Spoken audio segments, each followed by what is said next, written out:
It's Tuesday, April 16th, 2024. This is Ashton Ellett here with another installment of the Documenting Congress Oral History Project, sponsored by the Richard B. Russell Library for Political Research and Studies at the University of Georgia. I'm here today in Storrs, Connecticut on the UConn campus with Miss Betsy Pittman. She earned a bachelor's degree in European history from William Smith College and a master's degree in medieval history and an MLS from the University of Maryland, College Park. Mm-hmm. She is currently the University Archivist and Records Management Liaison Officer here at the University of Connecticut, where she is also in charge of political and public affairs papers, including congressional collections and many other things. And many others. Prior to coming to UConn, she was archivist and head of special collections and archives at Virginia Commonwealth University in Richmond, Virginia. She's been an instructor of archival processing and management at both UConn and VCU, an active member of the Society of American Archivists Congressional Papers Roundtable and Section, as well as the Association of Centers for the Study of Congress, Political Papers, and Congressional Collections have figured prominently in her career. In addition to serving as UConn's representative to ACSC, UConn Special Collections is home to the organizational records of the association. Thank you so much, Betsy, for I have no idea why they're why they're here at UConn, but we can talk about that. Because I wanted them here. Well, that's usually, it's the motivation. It's what gets things to where they need to be. Not everything can be in Shepherdstown. No, that is true. That is true enough. We all love our friend Ray. We do. So, tell me about your childhood and upbringing growing up in Long Island.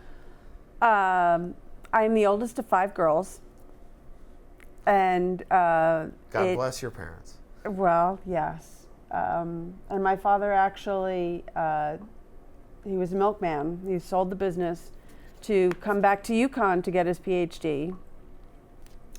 So we went from having milk and butter and cream on the table every day to powdered milk, margarine, and other gross stuff for many, many years. Boo. He was ABD when the university wanted him to stay a little bit longer. So he took a second master's and has gone on to a further career in education. Okay. But so that was my first introduction to UConn, was coming up when he had to give presentations and things like that. But I grew up on the North Fork of Long Island, just as the vineyards were taking off. My sister and I worked for Hargrave Vineyards, which was the first ones to open on the North Fork. But it was a very rural upbringing, where you walked to and from school. I went to basketball games, and then you started working, and life stopped because you were always working. I went to school in upstate New York, and that's when history has always fascinated me. Okay. My father was a history major, but he was early American. Okay. I got it breakfast, lunch, and dinner. I wanted absolutely nothing to do with it. Whereas medieval history, now that's interesting. Okay. And so I got a European history concentration undergraduate, but then you reach your senior year and it's like, okay, what am I going to do with this? The perennial question for the history major. It is. And so I looked into, well, maybe I'll teach in a private school. Maybe I'll do this. And I started looking around. And then I spent a couple days babysitting my cousin, who asked me to help her study for her history test. And they had spent 2 whole weeks on what I wanted to study to get a graduate degree in. It's like, okay, yeah, no, I can't do teaching in high school. No, not going to work. So I found a program that would give me a graduate degree in the area of history that I loved, mm-hmm. and a graduate degree that would give me a profession that people would hire me and pay me real money to do, and that's archives. Okay. Because I love doing the research. I love talking to people about what I found and the cool stuff, and making connections that most history majors spend their time doing, is making connections and providing context and answering or asking the question, did you know why? And then providing several answers on why something happened the way it did, or what various people said happened the way it did. And so I went to the University of Maryland and was part of their HILS program, which was absolutely fabulous. Well, what's the HILS program? History, Information, and Library Science. Okay. So it's I found it rather rigorous because you have to apply to the library school and to the history department and to the graduate school, and you have to get into all three. At least you did years ago when I went there. And I met many, many amazing people, and the proximity to internships in DC was miraculous. Right. I knew people who worked at NARA. I knew people who worked at LC. I knew people who worked in various branches of the government. I had a summer internship at what was then the Maryland Hall of Records and is now the Maryland State Archives, when it was still right next to St. John's. Okay. The St. John's where you have to read all the classical The classics, work. yes. Not the St. John's in Queens. No, different St. John's. Better basketball program at the Queens Yes, but the campus isn't as nice. one. Fair enough. There are trade-offs. And I did an internship at Georgetown Law, and I worked on collections at McKeldin Library and things like that. So I had, by the time I graduated, I had the equivalent in internships and part-time jobs and things like that of 2 years of full-time work. So it was a great program as far as giving you experience. Yeah.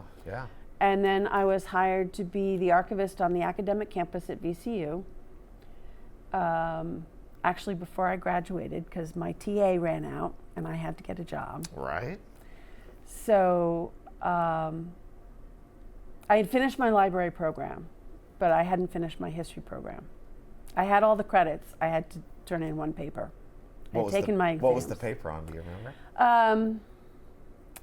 The paper, I can remember the professor I was writing it for, but the paper, most of the papers I wrote were on the influence of women in either Renaissance or medieval era that people did not truly understand. You've heard about Charlemagne and Charles the Great and things like that, but you don't hear about their wives and what they do. Okay. So it was always the aspect of, hey, there's some women living here now, and they too did things. It wasn't all Abelard and Eloise. But what was Mrs. Pippin the Short up to? Exactly. What was Mrs. Charlemagne doing? Right. Because somebody had to hold down the fort while Charlemagne was out fighting all those battles. And that really fascinated me. So you studied continental Europe primarily? Primarily Western Europe, with a heavy emphasis on England. Okay. Great Britain. Yeah. Which, if you haven't read it or listened to it, David Mitchell's Unruly, which is the history of the British monarchy from the very beginning. Okay. He's a comedian, but he did all kinds of research, and it is hysterically funny. Originally I was going to be a British historian, and then I was talked out of it by one of our, at Westminster College, where Winston Churchill gave his Iron Curtain speech, we had a permanent Robertson Fulbright professor of British history. And I can still remember Richard Allen from University of Wales saying, unless you want to move to the United Kingdom, don't do this. He's like, study it, read it, have fun, do something else. Well, and that's exactly why I went to Maryland, is because, I'm sorry, how many medieval historians are going to get full-time employment in the United States? None. A few. Well, and I there were several in the doctorate program that I knew, but I don't know if they ever were able to use their degree to that extent. Right. And I knew that, but archives was a nice fit because it's the same type of research, it's the same type of interpretation, it's the same type of contextualizing and letting people know. We're the ones who have to do the appraisal first. That's right. We can find the good stuff. And this may, coming to archives through history, bachelor's, master's, and PhD, I've always wondered, like, how does the appraisal process work for those who don't have a deep contextual grounding in the subject material? I'm sure there's ways to learn informally, and credentials aren't everything, obviously, but I've always wondered how successful appraisal can be without sort of a deeper contextualization. I tend to agree with you, and I don't know, and all my colleagues come with a history background. Different areas of history. Oh, yeah. But it's the craft and the process. But and the in question, order to truly interpret and develop a collection development plan, and to interpret it and know, granted, we are not omniscient. No. Everybody makes mistakes. You accept collections that turn out to be not so great. But every now and then you get one of those mental debates. Should we take it? Should we not take it? Is it worth it? Does it add depth? Does it add breadth? Is it a different point of view than what we traditionally have collected that will provide some discussion? And that one turns out to be the one that opens the door to all sorts of relationships and interconnections with your existing collections that you never knew were there, and that's what is fascinating about it, and it's fun, and it keeps you wanting to explore. Yeah, and I would add that's oral histories very similar, except that it may be more immediate, the sort of layers of the onion where you interview one individual who has this network, and that overlaps with this network, and for example, we're doing a Senate staff oral history project, trying to capture the memories and insights of those staffers, going back to Richard Russell and Herman Talmadge, Sam Nunn, and you'll do an interview, and it's like, well, have you talked to Tommy, and have you talked to this guy and this guy? This guy's in Atlanta, this guy's in DC, this guy is in Denver, Colorado, and it's sort of those that connections with people and their interest in their occupations that I find really interesting. It is. That most people, I think, the general public, they think we sit around and stare at our boxes just hoping for somebody to show up. Well, and that, either we intuit that there's something magical in there that when I was at a family gathering, and an old family friend who happened to be the principal of the high school I graduated from said, "So what are you doing?" And I said, "Well, I'm in graduate school. I'm going to be an archivist." And his response was, "I can't visualize you with a dusty nose." And it's like, we get rid of the dust I can't first. either. And that common perception that my sisters really don't know what I do. My children really don't know what I do. Well, now my daughter does, but that's right. But it's one of those fields that you don't have to know what I do. But the fact that I do it, and you can benefit from the work that we invest, the time, the energy in making these materials available to instruct and inform and answer almost any question you could ask, that's the payoff. Right. You really don't have to know what I do. It's also why some archivists can get prickly when authors will say that they've discovered or unearthed something. Oh, yes. And it's like it was in the finding aid, but yeah, I saw it first. Sorry, I just didn't want to write the book. Right. That's I can tell you a story about it, though. That's right. So did you spend much time in D.C. when you were, it sounds like you were sort of all around, and obviously Georgetown's in D.C. I was just there for the internship. Now, was that at the Georgetown campus or the Law Center downtown? The Law Center downtown. Okay. At Capitol Hill, I guess the back end of Capitol Hill. I did a considerable amount of research at the Library of Congress. I did research at Catholic. So I spent a lot of time, when I tell people, well, I remember walking across the Capitol grounds when it was a parking lot, and now you can't because the visitor center is underneath. They go, oh, you mean that wasn't always there? No. Relatively recent, actually. You know, the fact that you can actually go down there and use the bathroom is a new innovation. Right. When you could just walk right up to the White House fence. Yes. So while I was there, I spent time downtown, but I spent a lot of time in the library and working and things like that.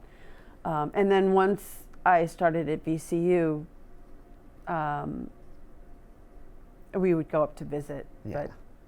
So what sort of work were you doing at VCU when you first started? I was the archivist on the academic campus. VCU was created by the merger of the Medical College of Virginia and Richmond Professional Institute. Okay. And so the medical college is right downtown. The academic campus is right at the base of the fan, if you're familiar with Richmond. And they had previous people working in the archives, but I don't know that they were archivists. Okay. So there was a lot of, what's here? Let's write finding aids. Let's, publicize. Let's do programming. Let's build our collections. What do we actually collect? What do we want to collect? And when I was hired, there was a department head, but she then became the development officer of the library. And then we were given a department head who was the former director of collection management. And then he retired. And then my colleague Jody Costi, who was on the medical campus, and I we ran the department collaboratively, but she ran the MCV campus and I ran the academic campus. And so we started the book art collection was already there, but I greatly expanded it and got it cataloged. The comic art collection, which is now very well known, was something that we started there, as well as working with Teresa Pollock, who started the School of Art there. Lovely, lovely woman. There's a poster of hers actually hanging in my office that was given to me when I left there because I had worked with her extensively. As well as the University Archives, also records management. I mean, you did everything. Wow, yeah. And the students I work with now, when we work in archive space for finding aids, which is like our fourth iteration of software to create finding aids. And I say, we were a toolkit, and then we finally made the transition. Oh, we weren't. No, we brought it. We moved from Archivist Toolkit into that. But before that, we had Internet Archivist, which we broke, and before that, we had a homegrown system. Oh. But I took word processed finding aids, coded them in ASCII, and uploaded them via a Gopher, and they're all looking at me like, you did what? I'm an old enough millennial to know what those words mean. So the technological transition that I have experienced in the course of my career is phenomenal. From ASCII to, you don't even need to know what XML is. You just write words. I know what it is, but I don't need to. Right, but there's still things that I hand code because it's faster for me than when we started using editors. Oh, you're one of those archivists. Okay. I mean, not so much anymore. Sure. Because it's mostly form driven now. But I can look at the source side and go, oh, that's where the problem is. Not as much anymore. It's not as necessary anymore. Sure. But to know that has happened just in the scope of my professional career is like saying, oh, I was around when they invented photography. Mr. Daguerre. Exactly. Oh, sorry, Monsieur Daguerre. Because so much has happened in that period of time. I can remember the discussions about, are we going to add these records to NUCMUC? And wouldn't it be great if NUCMUC were electronic and we could collaborate and bring it in and we wouldn't have to fill out the forms and wait for it to be published and all that kind of stuff. And it was, the memories are, you're bringing them back. And some of them are good and some of them are not so good. Right. Well, you But, know. I mean, one of my instructors was Frank Burke. And it's just like, he was Nukmuk for many of us. And For those who don't know what that is, explain. National Union Catalog of Manuscript Collections. And it was the only aggregated collection where you could look and find repositories that had pieces of an individual or organizational papers. Now, it was the Google for manuscripts. Long before Archive Grid. Oh, long before. And Archive Grid was built on it. Yep. Which is still a revelation to a lot of researchers, is that Archive Grid exists. You know, possibly they're familiar with WorldCat. Well, it's hard to find. You have to know how to search it. And even if you Google it and you go to the first hit, that's not how you get to Archive Grid. No, it's not. Which is why they need a better PR team.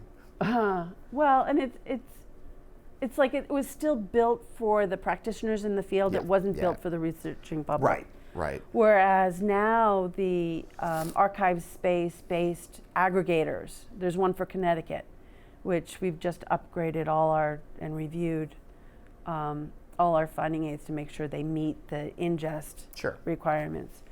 And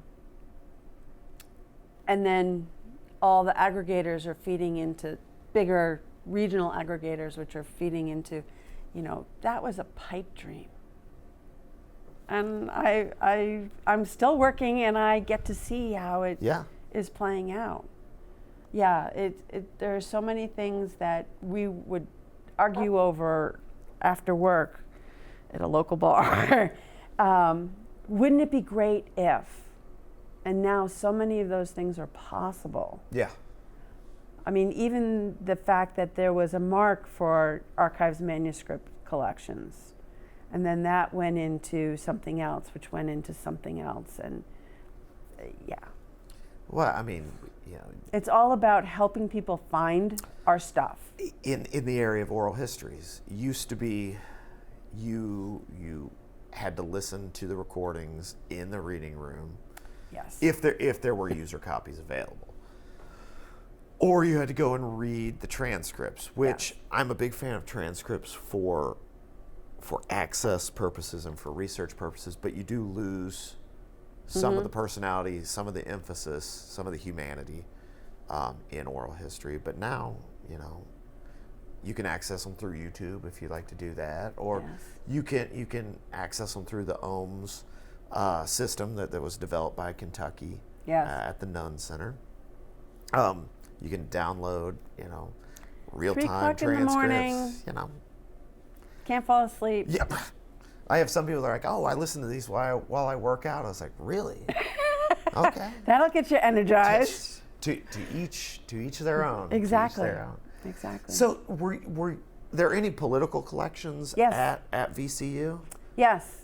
Okay. We had several, which is where I got my start. We also had editorial cartoons. Oh, yeah. I love and editorial so that's why when I came here, I was a firm believer in, hey, are there any editorial cartoonists that we can... Some of the most accessible, user-friendly collections. Well, and we just actually, Bob Engelhardt, who was the editorial cartoonist at the Hartford Courant for over 30 years, we do have his papers. And I did put up an exhibit last fall for the election on his election-based cartoons, and we had some students interview him about his career. Oh wow, he's still around, all right. Oh yeah. He's made 2 donations in the past 2 months. All right. And he's still working and producing, and he dropped off his 2023 cartoons, which I now have to work on. Yeah, right. But it's a very, and I said this, the title of the exhibit was In a Few Words, because the skill it takes to take 1 or maybe 2, 3 panels with maybe a caption or 2 and distill a thought, an issue, an opinion. I don't know how to do that. That people will understand by glancing at it. Right, and either and have a reaction, positive or negative, but it will generate a reaction.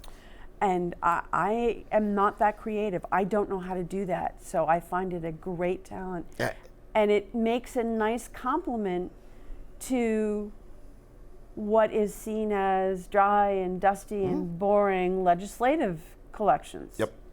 One of the best events we ever had at Russell Library when I was there was we brought Mike Lukovich to campus, and he's one of the few syndicated editorial cartoonists these days, but started out at the AJC, and all he needed was a transparency and a document camera, and he would go through his daily process. He's like, oh, I don't start a cartoon probably until after lunch. He's like, I just sit and I think about it, and I'll do some rough sketches and I'll pitch them to some people. Yes. And then he was like, well, and he would just do it like as you were talking, and you're just like, wow. Yeah. I understand why there are so few of you. Yeah. Because it's hard to do well. It is a great talent, and I don't think they get the respect they deserve outside of their field, their profession. But researchers, students love editorial cartoons. Oh, yes.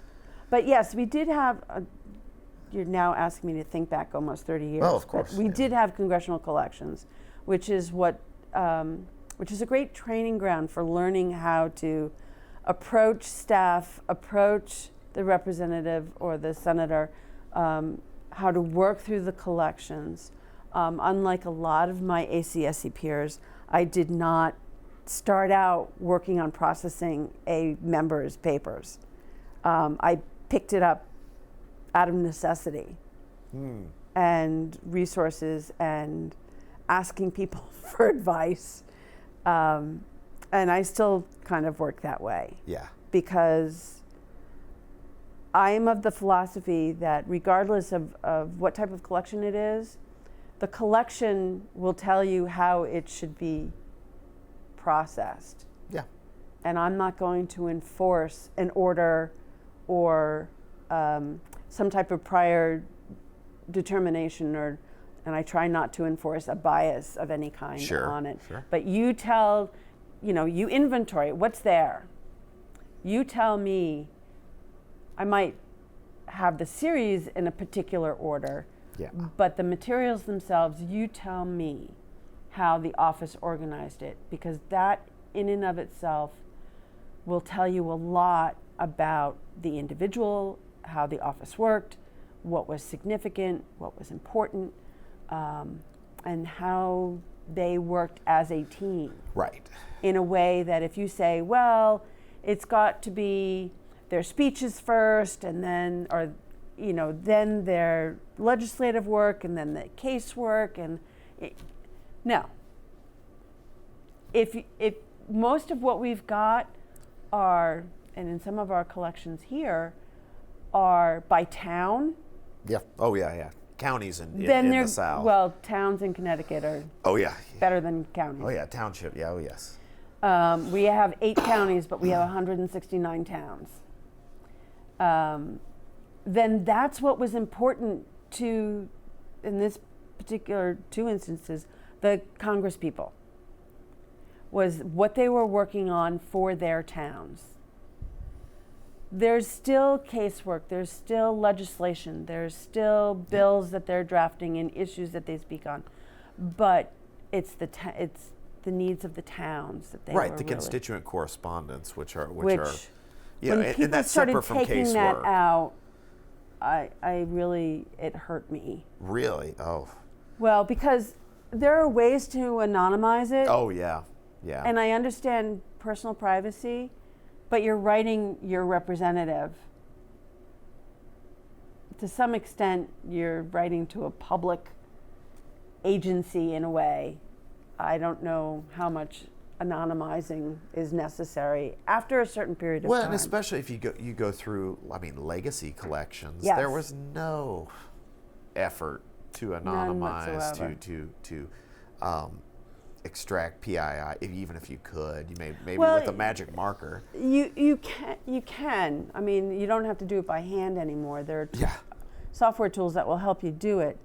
But if the collection is 50, 60, 70 years old, are these people really around? And you're more concerned about, on any particular given issue, what were the cases for and what were the cases against, and who was middle of the road?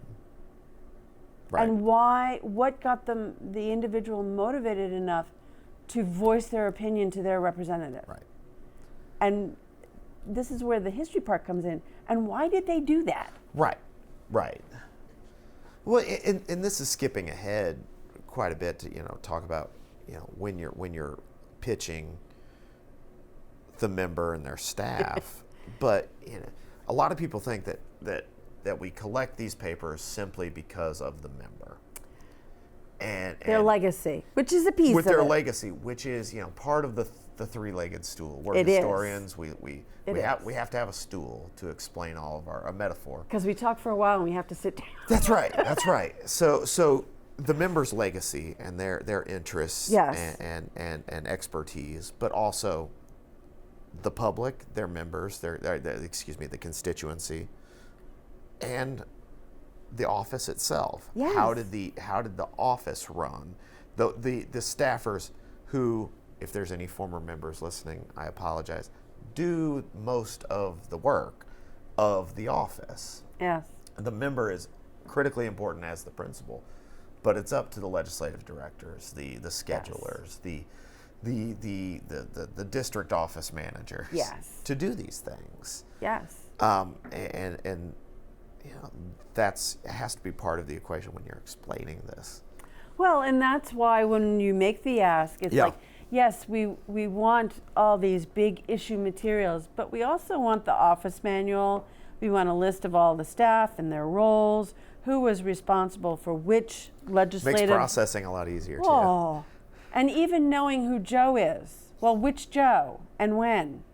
Or back in the day when you would have initials. Yes. That Ghost wrote the memos or the form Right. letters. You're like, JWW. Okay, this was this person. Or Right. EL. Like, okay, I know who that was. So I mean, yes, we make the pitches. Yeah. And I'm sincere that I want to document your representation, your interpretation of the issues that are important to the state of Connecticut and the people who live there. But at the same time, I'm also, to get back to the theme of this, how does Congress work? You've got a heck of a lot of people in one space who all have divergent views and opinions and needs, all trying to make it work, hopefully for the greatest number of people. Right. And sometimes that works, and sometimes it doesn't. And why is that? Well, and to go back to something we were talking about earlier when I first got here off camera, the vast majority of the time, the chambers are empty. Yes. Even when it's in session, the chambers are empty. Yes. Usually. The speeches are for C-SPAN these days, not the House or Senate assembled. So what's going on when they're not in the chamber? When they're not in the line, when they're not in front of the camera. Or even a committee hearing. What is going on? Are they lunching and discussing? Are they in a Right. not a back room? They're not back rooms anymore, but Yeah. And is it the staff laying the groundwork and then the members getting? How does that work? Right. Because we have Prescott Bush's papers as well as Tom Dodd's papers, I have a lot of people who say, well, did they work together? And it's like, based on what I can see in the collection, they wrote each other Dear Colleague letters. Not really. Yeah. One was a Republican, one was a Democrat. Very different personalities. Very too. different personalities, very different interests. I mean, you have Prescott Bush, who is very well known, at least within the state, for flood insurance based on the flood of '55, which devastated the state. And Tom Dodd, who's heavily known for gun control and his work at Nuremberg and the basis of what is now recognized as human rights and the establishment of the UN. And, he wasn't intimately involved, Right. but we take great pride in, the work that he did there. Do we take great pride in absolutely everything he did? We don't take great pride in absolutely everything anybody does. Everybody's human. And over time, we have that perspective of saying, well, that might not have been a good choice in retrospect. But at the time, given what you knew and I didn't, I can see how you would have made that decision. And I think that's true for every politician. Right. Because for any given situation of which they are being asked to take a stand or make a vote, presumably they know a whole lot more than what is made publicly available at the time.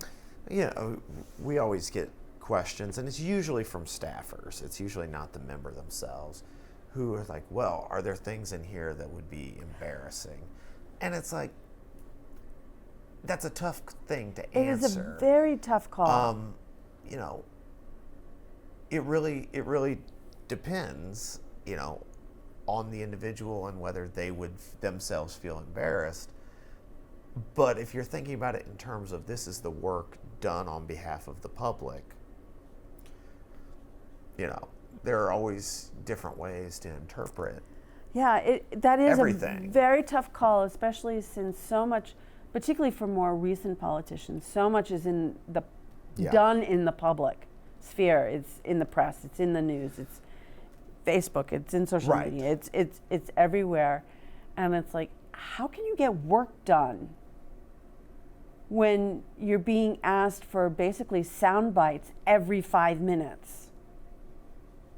How can you collaborate? How can you, let's do this dirty word, compromise, to come out for the betterment of the most people, which I think right now is a lost art. Yeah, well, you know, I was just thinking the other day, I wonder, going back to technological change, it's like, I wonder how much more efficient or a better worker I would be without email. If I literally just got the mail once a day. Well, we get our mail twice a week now. Well, except nobody sends, which when you're sending out acknowledgments is not a good thing. But it's true. And the sense of immediacy. Yeah, that's what it was, you know, at least I do, I feel compelled to, you know, respond. Well, and others less so. Well, and I get emails that appear urgent on Monday morning, but they were sent on Sunday. And I want to reach through the wires and say, Sunday is not a work day for me. I do not read my work email on Sundays. You're gonna, if it's urgent, you should have sent it to me Friday before 3 o'clock. I was getting ready to say, if you say 4:30 on Friday, you get that on Monday too. Exactly. Just because you can send it to me directly right away does not mean that it's really as urgent as you think it is. And there's also, because people just see the public side of us. Yeah.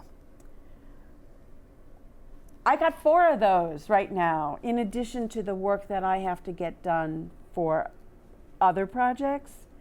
So I'll get to it as soon as I possibly can. Right. Which for you is not going to be soon enough, but I am working as hard as I can and more hours than they actually pay me for, which is true for just about every archivist I know. Well, I mean, every archivist, most of higher ed, most of education. My wife teaches first grade. Yeah.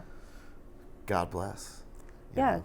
Because you get here early.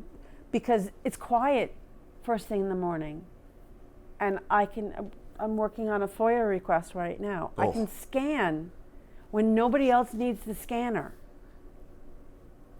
and pick away at it. Right. It's Friday is the last day to submit your thesis or dissertation to graduate as of May 2024.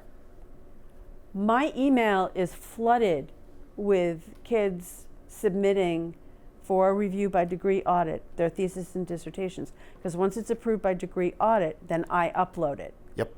Unless, of course, they embargo it, in which case I just upload the transcript, the abstract. Yep.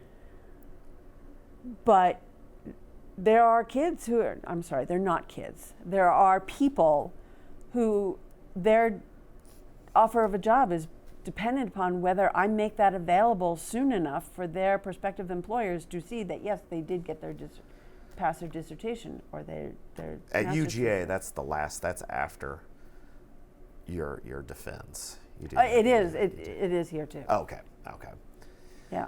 So Well- it's got to get through your committee. It's got to Oh, be approved, yes. and then it goes to degree audit where they're just checking. It used to be the ladies who measure the Oh margins. my goodness. It's not. They're lovely ladies, but they don't measure your margins anymore. That was the most stressful part. No, that's not true. The most stressful part of they had fixed.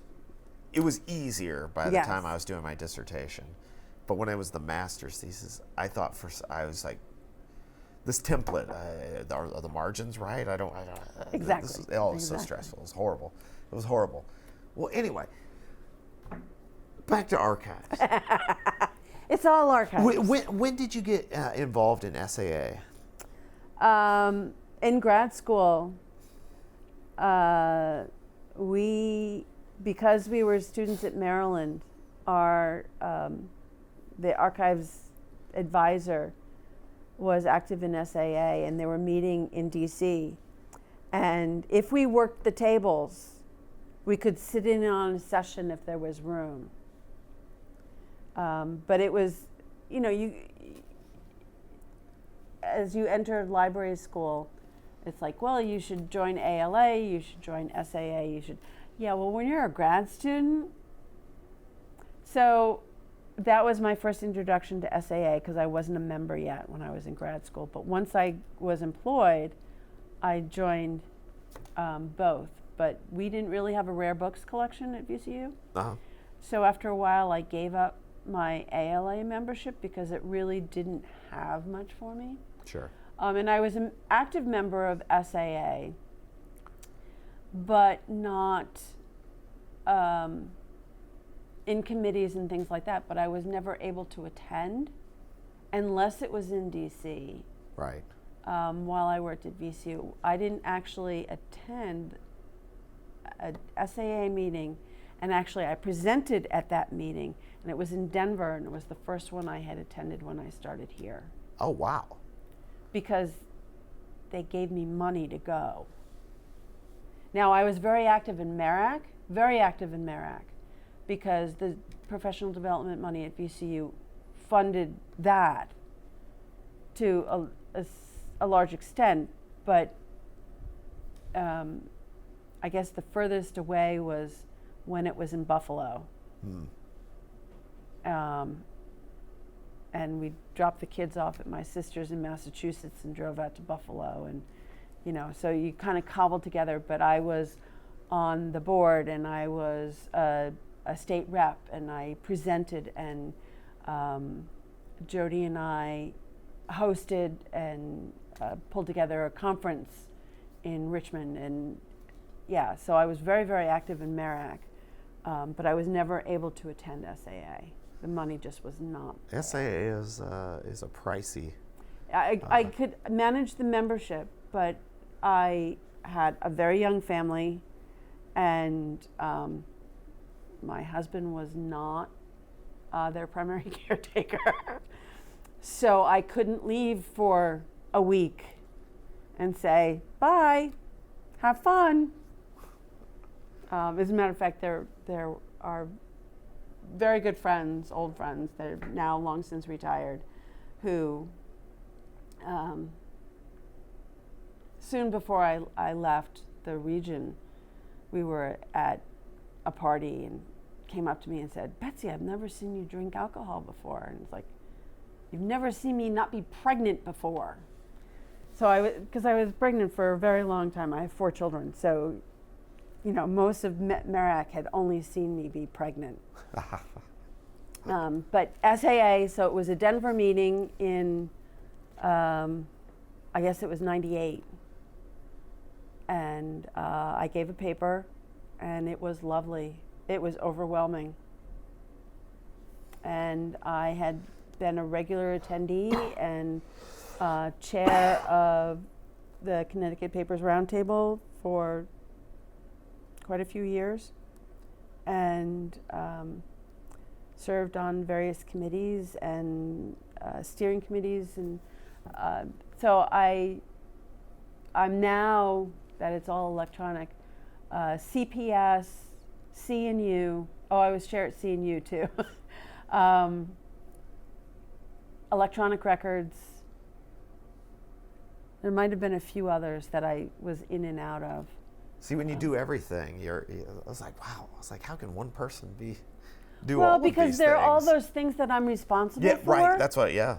And so you always get something out of it. Right. And I still, there's a religious denomination that has been running a really nice Zoom workshop series on some interesting topics. And now it comes over the listserv and you can just register and you can listen to it. So COVID did some really good things when it comes to professional development, because I have attended more workshops because I can just listen to them and take notes. And right. But the most recent professional presentation that I gave was actually this past spring for NEA. Because, as I explained earlier, I've been in this for a very long time. I've done the chairs, I've done the memberships, I've done the presentations. I don't need that anymore professionally. I'm as advanced at this institution as I can get. And if I do it, because I know how and I've done it and all that, then that means someone who needs that for their career, because they're just starting out, doesn't have the opportunity, and I'm not going to do that. That's not fair. So in that sense, somebody wants to know what I'm doing, call me up. That's right. She answers her email. Send me an email. I will chat your ear off about what I've done. And I've been an SAA mentor several times.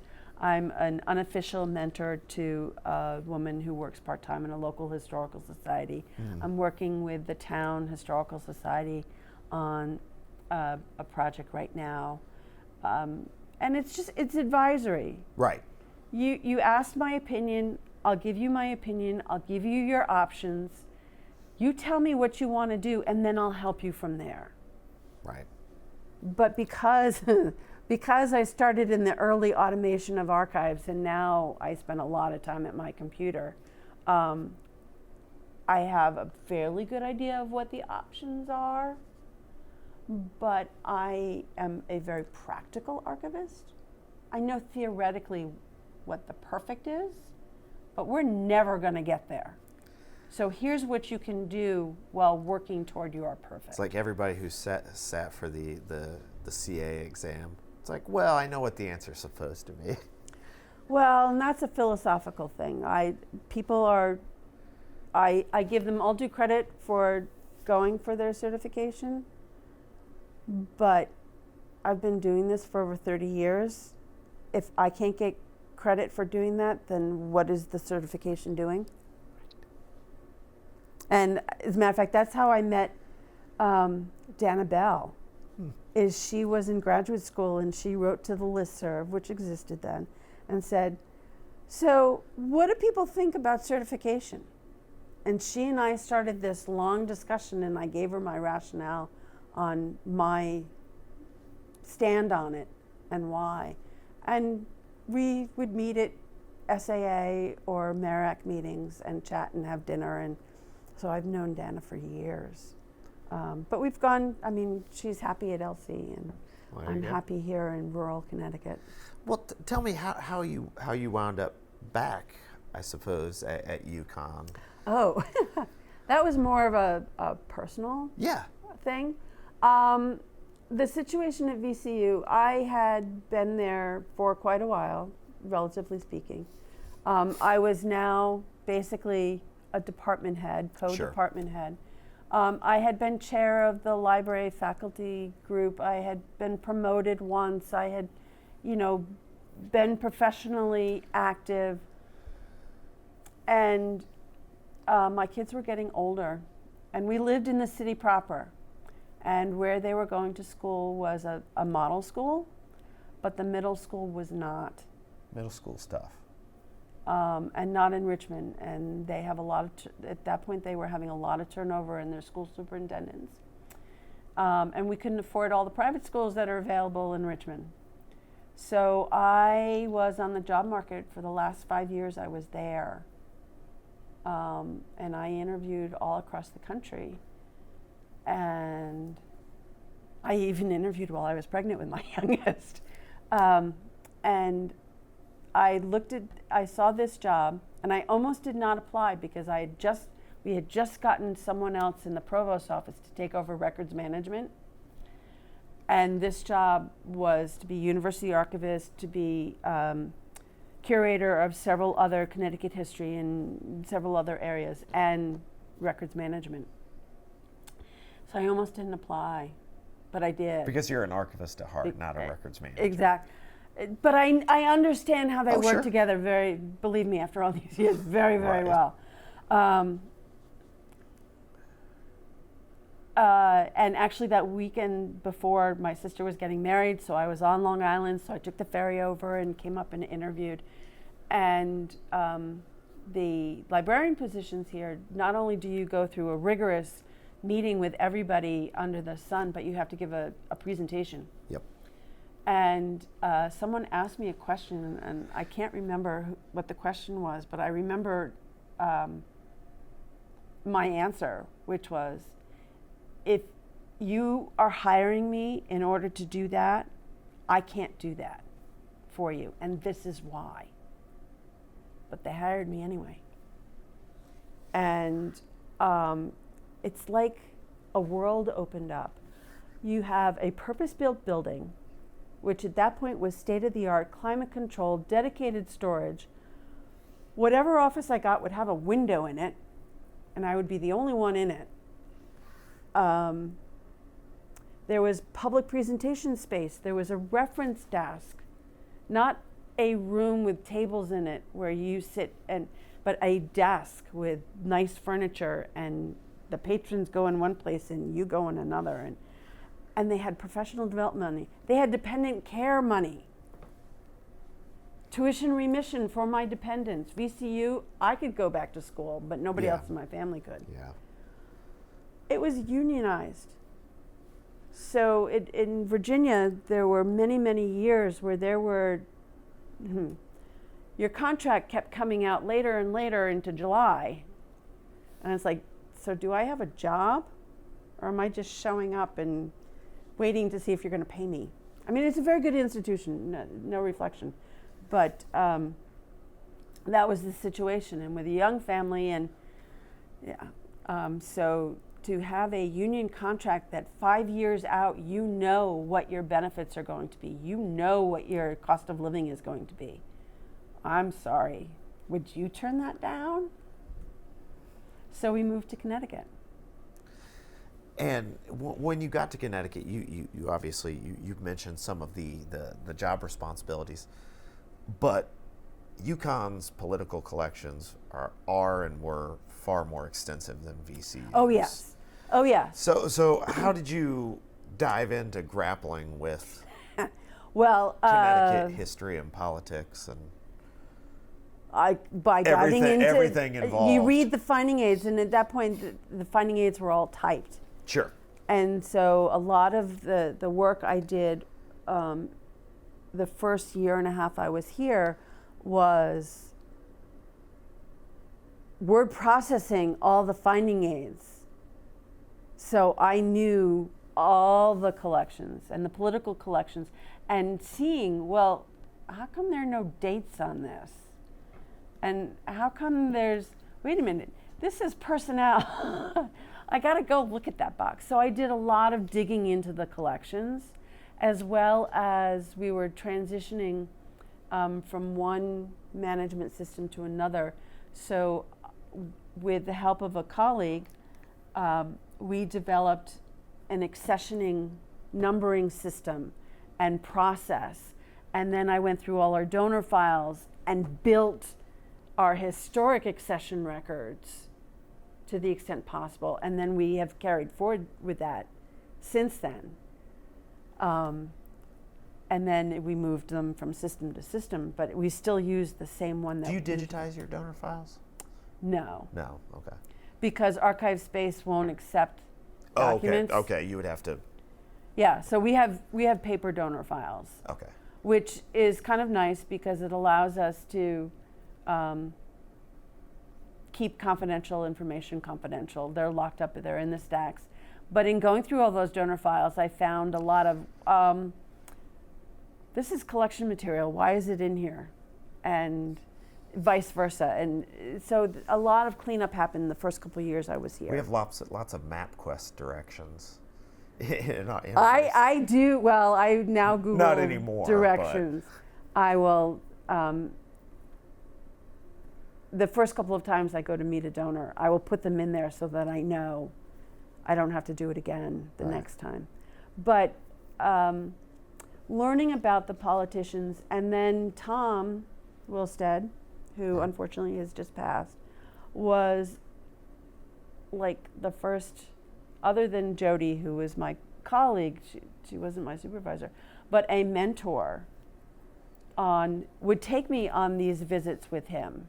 And so I could watch and learn and then develop my own style and meeting people and how do you deal with this type of donor, which is very different than a manuscript donor or an alumni donor or a personal papers collection donor, the personnel, how to read what's significant and what points to make and negotiate what you are willing to do and learning the time frame in which you can reasonably expect to deliver it, which is an experience thing. It's not something they teach you. No. Right. And now the expectations are so high that you spend a lot of time educating your donors, political donors as well, on what is possible. Well, you know, when we give tours of the vault or you know, talk about collections, inevitably the question will arise. It's like, when will this get digitized and how much of it is digitized? And I understand because of technology and the expectation, but the scanning is the easy part. It is. It's the description. It's the description. It's the uploading. Metadata, It's the management. It's the right hosting. It's the upkeep. It's the server space. It's setting aside, you know, legacy collections on onion skin paper that don't feed well. That don't feed at all because or they have old iron staples in them. Mimeos, purple dittos. Yes. And then early fax paper. The Western Union telegrams with the. The telegrams are actually pretty decent, but early faxes where they've faded. Oh. And the shiny paper, those don't feed. Shiny paper, you know, we do lots of, obviously you do too, exhibits. We always say the worst exhibits come from collections from the mid to late 1990s. Yes, because they're horrible. It's just the printed internet or printed emails, and you're like with the spoked. And yes. So we look at our curators and outreach folks, and it's like, I don't know how you're supposed to exhibit this, but it's important. Well, and it's all two-dimensional. It's all flat, which is why you get editorial cartoons. Little color, little dimensionality. Right. And the few artifacts. Tchotchkes, everybody's bugaboo. Right. The few artifacts you are willing to take, which is a whole nother conversation. Yes. So tell me, why did UConn become sort of the center for political papers? Well, you mentioned Prescott Bush, who was a Yale man. Yeah, well, Yale cleaned house. Okay. We got a lot of our business collections that way too. I'd have to go back to the donor file to see. Sure. I mean, even Tom Dodd's papers, they were originally deposited at the State Library. Mm-hmm. But that was a vision of Tom's as the first director of the Dodd Center, where there was a repository that had a decent sized staff. I mean, for the state of Connecticut, we have a big staff outside of, if you don't count Yale, which they're in a whole different league. But also, their collection development policy strictly limits them to the upper echelon of politicians and ambassadors, and most of Connecticut's politicians don't become president, don't become ambassadors, they do excellent things, but that is not their role in the world of government. Right. And so they built on the collection that was here and acquired more. I mean, there was easily 15, 20 collections here when I got here. Uh-huh. And we have just added the more recent. So the late 20th century were really very comprehensive.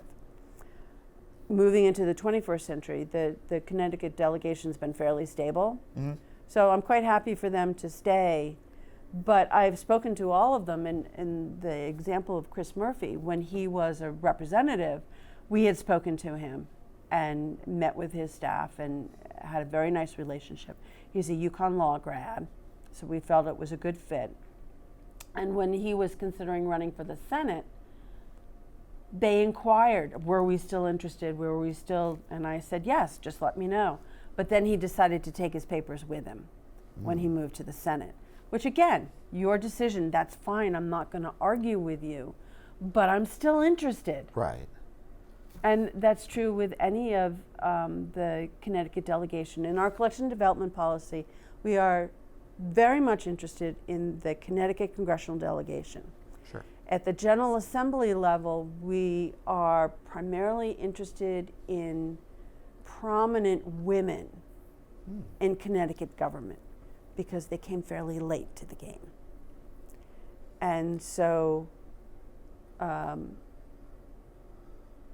don't push as hard for those, but if they contact us, I will seriously have a conversation with them to discuss scope and what's in there and what do you expect and things like that.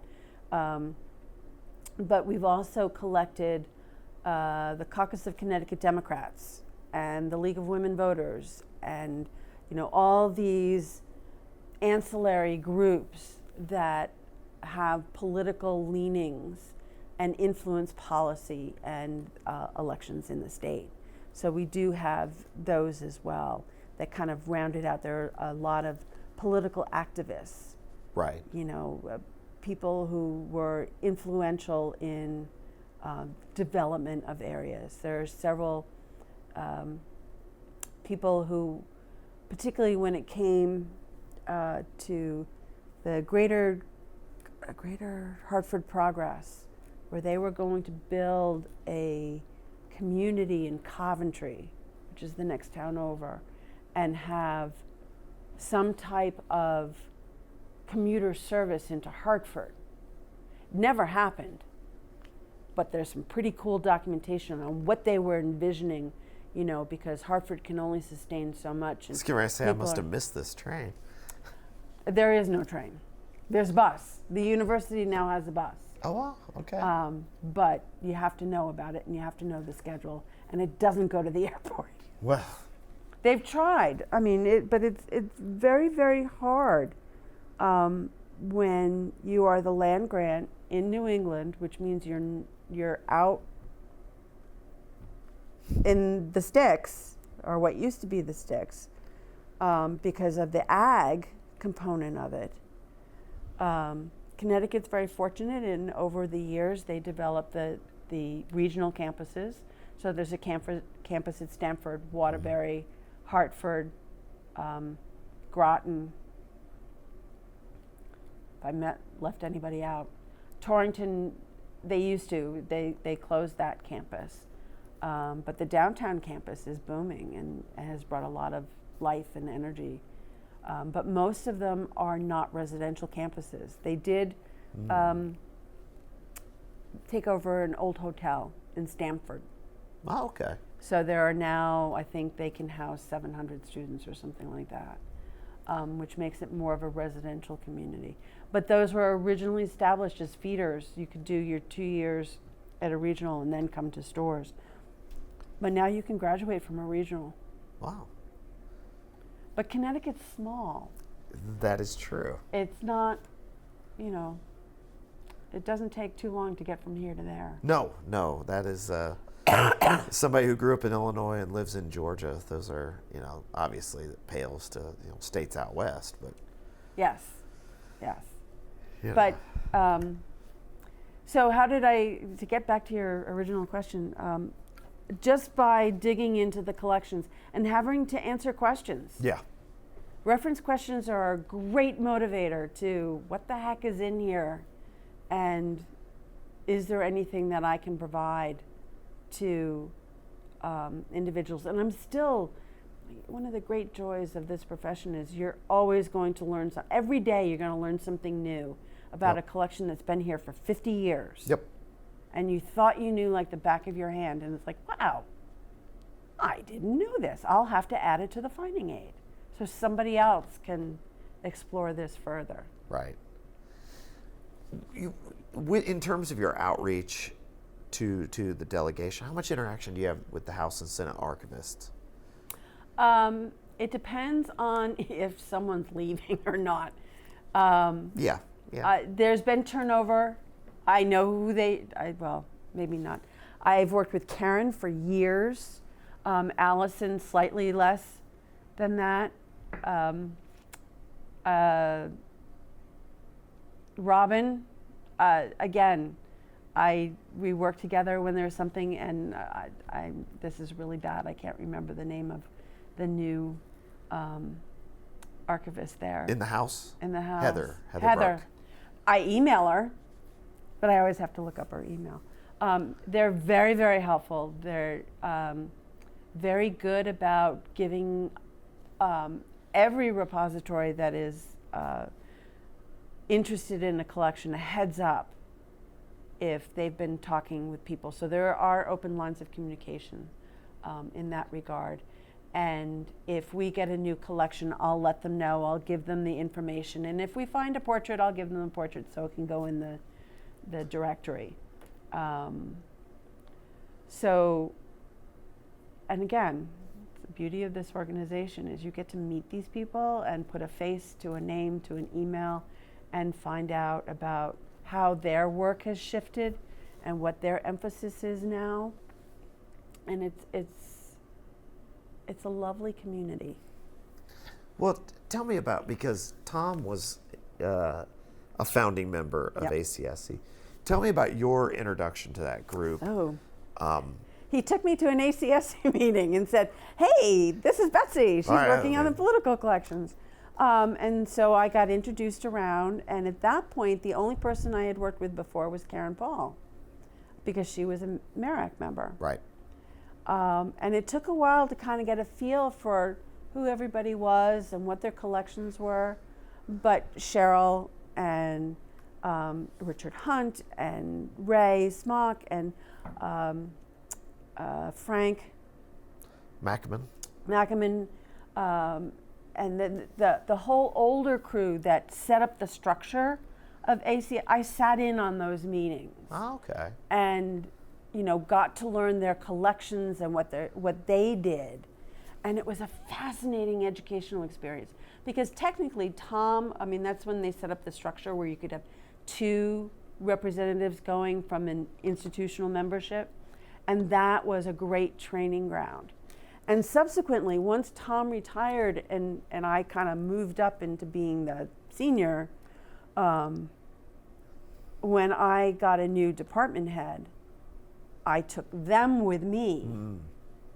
And so I've had 2 department heads now. The first one, who I went on the office visits and we went to the meetings and all that, and she has since moved on. And now I have a new department head who is going to be going to the meeting.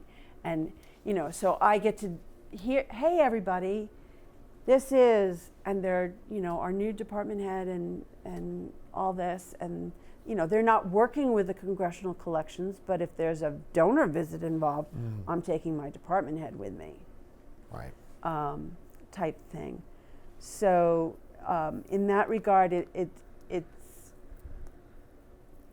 an old-fashioned mentorship where the person who's experienced takes you along, holds your hand long enough until you can walk by yourself, and is there to bounce ideas off of and evaluations and things like that.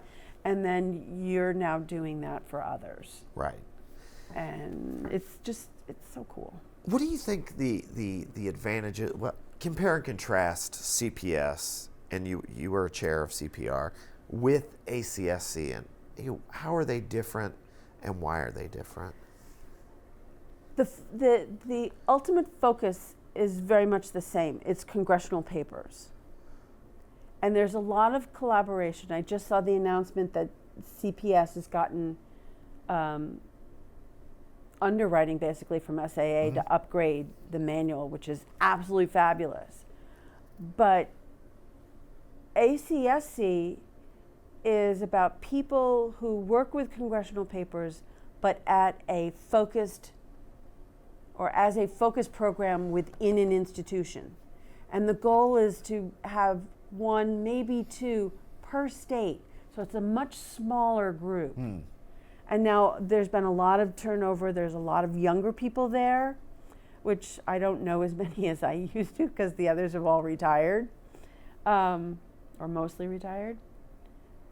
But it's a small enough group where you can get to know people, know what their experiences are, and at any time you can call or email and say, what do you think about this situation that I'm now trying to work through? And you get hands-on advice. Then there's also collaboration. Rebecca Melvin Johnson and I have sat at more bars coming up with ideas of programs we want to do, projects we want to work on together.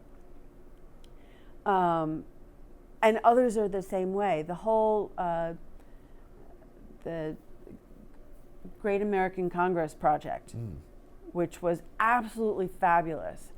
Other people brought it to fruition, but I was there in those beginning meetings because other people had resources that I did not have. Right. And it wasn't until the very end that Dodd papers were added because I had a student that I could say, I want you to look for these things. And we reviewed them together once they were located, but she scanned them and she submitted them because I have 14 other things that, and that's the disadvantage, is that this is not such a focus center. Right. Like some of the others, the Dole and Russell and things like that, that I do political papers, but my primary responsibilities, believe it or not, are university archives and records management. But, that's kind of what they don't pay me for records management, and I'm trying to get them to hire a real records manager. But, because at some point I will retire and join that group. Right. But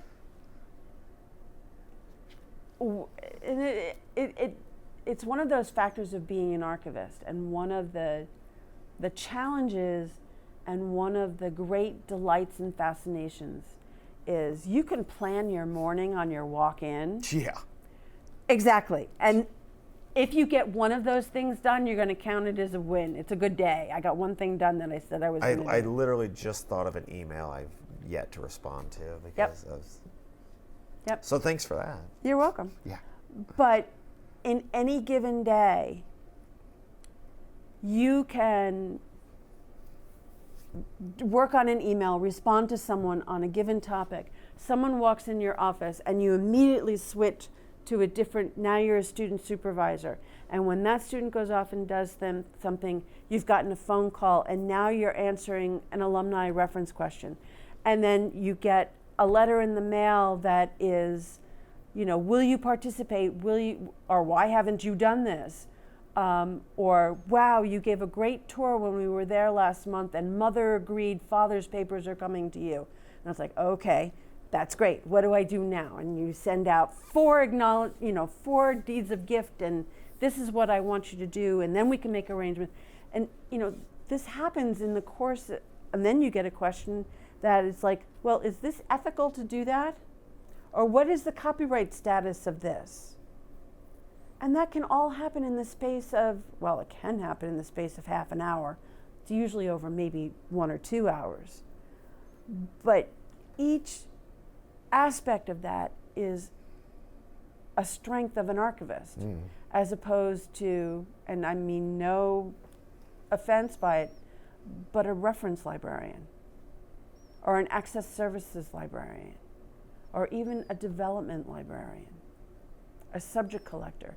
They don't get that mental gymnastics that keeps you on your toes and keeps it exciting and keeps it frustrating. And we have closed stacks so we can go somewhere and yell and scream at people and then come out and be nice. But that's, why do you want to retire from that? I mean, when you've spent, and I've spent over 30 years with this mental gymnastics going on, what do you do? I don't know if the New York Times crossword puzzle. Well, I do that too, but. Yeah. I usually don't get past Tuesday. I do the mini. Yeah, the minis I'm much more consistent. I wake up in the morning and my wife, brother-in-law, sister-in-law, we're all on we do our Wordle, we do our connections, we do the mini, and we do strands. Strands, my wife is she's the strands person. Yeah. My brother-in-law and I, we're playing catch up. Well, connections, my sister said, oh, I think you'd like it. And it's like, I've tried it a couple times, but the way I associate words is not the way they're associated. But then the New York Times clues are not what they used to be anymore. And so it's like, that's not really a word. Will Shortz is slacking off. Well, and it's like, that's 3 words. You used to tell us if it was more than 1 word or a contraction. That's true. Or, that's true. Let's speak English here. Plus, I don't watch as much television pop culture anymore, is. So. Yeah. But anyway, yes, but the New York Times can only take you so far. Right. And when I talk to student groups, because I have taught, as you noted, after introducing myself, I usually say, I'm sorry, I'm just giving you warning now, but I happen to love my job. And that's what you're going to have to put up with me for the next 45 minutes because I love my job. Right. Well, we've talked about some of the challenges, but how have the challenges, especially related to congressional collections, how have they evolved over your 30-plus career in archives? Well, the formats in collections. Sure, of course. The size of the collections, and that equates with the different formats. A lot of it is technological, just keeping up with, and the ability of the House to have one system and the Senate a different system. And you have none of those systems, nor do you those have are access proprietary to them. systems. But the challenge is to respectfully educate that you are not talking to them because you expect them to retire or that they're going to get voted out of office at the next election, but that you are concerned that in our government, the represented have a right to know what their representatives are doing and how they're doing it. And whether it's, that's what our government is set up to do. And if we don't understand how Congress works and how laws become laws or bills become laws or statutes and regulations and how judges become judges, if you don't understand that, how can you be an active participant in civil society? You know, the more you know, the more dangerous you are, but the more you know, the more you understand, and you can see how things work, and therefore you can be a better participant, a more informed citizen of your community. And that's our role. As I live in Mansfield, Connecticut. I vote in Mansfield, Connecticut. I need to know what's going on here and how that impacts the state and how the state impacts the federal government. But that's something, again, the historical perspective that you can see Right. how that happens. But it is, and it's an ongoing relationship. It is not a one-off. And respecting their desires, their needs, their perspectives. So it is stewardship taken to yet another level, because a lot of your representatives are going to serve for a long time, which always amazes me when new candidates come in to challenge them. I'm going to go to Washington and I'm going to change how government works. And it's like, really? Do you know how government works? You can change government. It is possible, but it is a long, hard slog. And it takes a lot of compromise. It takes a lot of talking. It takes a lot of give and take. And most of these people, at least today that I see, who are going to go to Washington and change government, are not willing to put in the time or the work.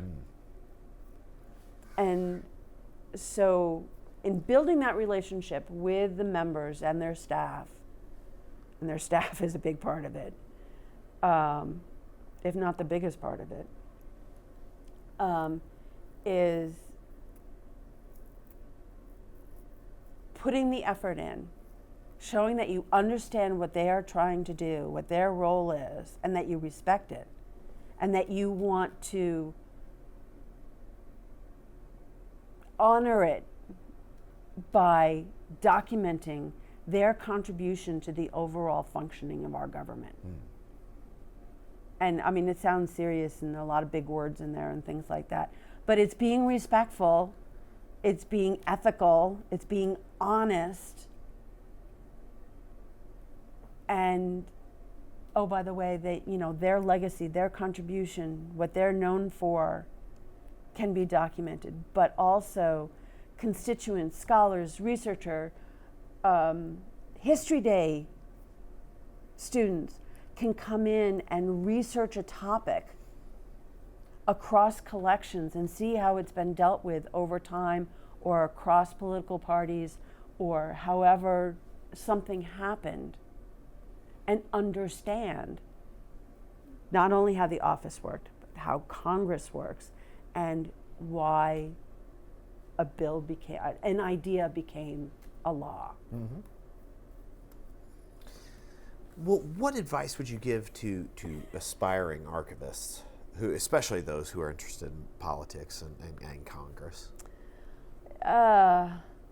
Spend some time in existing collections.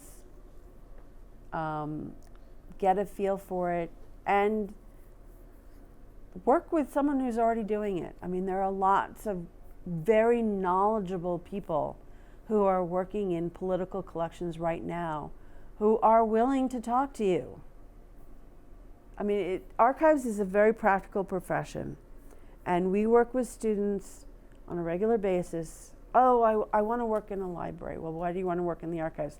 I love old books. Well, we're not paying you to read old books. Come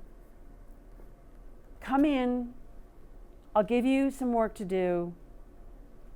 If you still want to do it after you've processed, you know, a couple cubic feet, then you might make it. But there's a lot of hard, boring, grueling work that goes into making these materials available and pulling out the fun stuff that you can base an oral history on, that you can do a presentation, that you can do an exhibit. There's a lot of hard work behind that, and if you're not willing to do that hard work, this is not the profession for you. Oh, and by the way, can you lift 50 pounds on a regular basis? Yes. In your good clothes. Yeah, it's an art when you're wearing a blazer Try doing or it a in dress. heels. Yeah, and heels. That's right. In Richmond in the summer. But that's just it. That's what you're signing on for. Because, and I think most of the people in ACSC, because they believe it's important. And if you believe that it's important, because it is, then you're willing to put in the effort and the time and the energy and get all jazzed about really weird, esoteric stuff. I mean, I have a fasteners collection. Do you? I can't say that I do, but I'm also not a processor. Well, I don't process as much as I used to. But when you're slogging through reams and reams and reams of paper, the different types of fasteners that were used over the years, anything to get you to the end of that project. Because then you get to write the finding aid and bring out all the highlights and all the cool facts that you found. And I'll tell you, and I've worked with multiple people over the years, and I said, yeah, it's hard, grueling work. And when you're done and you're finding aid and someone comes in and you are able to answer their question or provide the basis for their paper, and they come back and say, guess what? I got an A on it. I'm sorry, it's all worthwhile at that point. If somebody writes their dissertation and gets it published based on the collection that you provided access to, and you help them along the way. I mean, you're not telling them what to write or where to look, but you're helping them. You're providing them with, oh, you might find something in here, or there's this other thesis that was written that we have in the collection, or anything. That's great. That's the confirmation that all the work was worthwhile. Yeah. Because the pay is not going to do it, and the glory, and you know, when you're in the dental hygienist and they say, what do you do for a living? And you have to default to, I'm a librarian, because that's what they know. Which is better than your husband going, she's an archivist.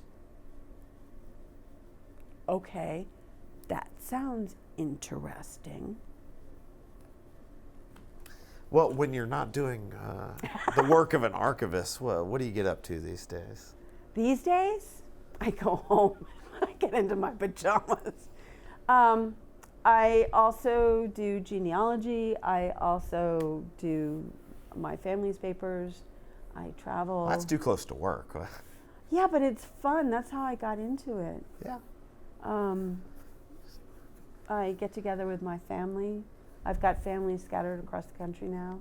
Right. So we just had our annual ski vacation. And so all three of my grandchildren, all of my children, and most of their significant others, and my husband and myself were all together for a week, which is about as long as, that's a lot of people. That's a lot of people. And it was wonderful. People who wanted to go skiing or snowboarding or tubing or skating all went out. Those of us who wanted to. I'm an après ski man myself. I'll meet you at the chalet. Yeah. Well, we've kind of moved from the resort. We've done most of the resorts in Colorado, but if you're ever interested, the Snowy Mountain Ranch, which is the YMCA of the Rockies, where you can rent a cabin, and it's only 10 miles from Winter Park, because the kids painted pre-made pottery that was then fired, and we got to take it home. Artwork, they have a library, they have a roller rink, they have pickleball courts and foosball tables and, you know, a swimming pool and all that kind of, there's something for everybody. Wow. As well as hiking. I mean, if you want to go in the summer, Yeah. hiking and horseback riding and trails and all kinds of stuff. So the past 2 years we've been there because there's something for the kids. Sure. Because the youngest is 2.5. And then all my kids, the adults, go skiing, and, you know, Nana gets to babysit. There you go. There you go. Well, Betsy, thank you so much. We could honestly. I could talk all day. I was going to say I have to turn off the camera because we could do this all day and night. And that would deprive you of your pajamas and me from my next meeting. So. I have a few emails I'm sure that have accumulated. But we'll see each other again in 1 yes, month. I'm looking down forward in DC. to it. And thank you so much. Oh, thank you. I this feel has been, greatly honored to be included in the group that you are. It's unfortunate that unfortunately we won't get Tom's insights. But you should, if you get a chance, you should ask maybe at ACSC, a small group, if Frank and Ray and Karen are going to be around, to just Kate, if they're going to be around, and put them in a corner. Yeah. And say, shall we remember Tom? That's right. Well, thank you again, Betsy. On behalf of the Richard B. Russell Library at the University of Georgia and ACSC and CPS for all your work and all you do. Oh, well, thank you.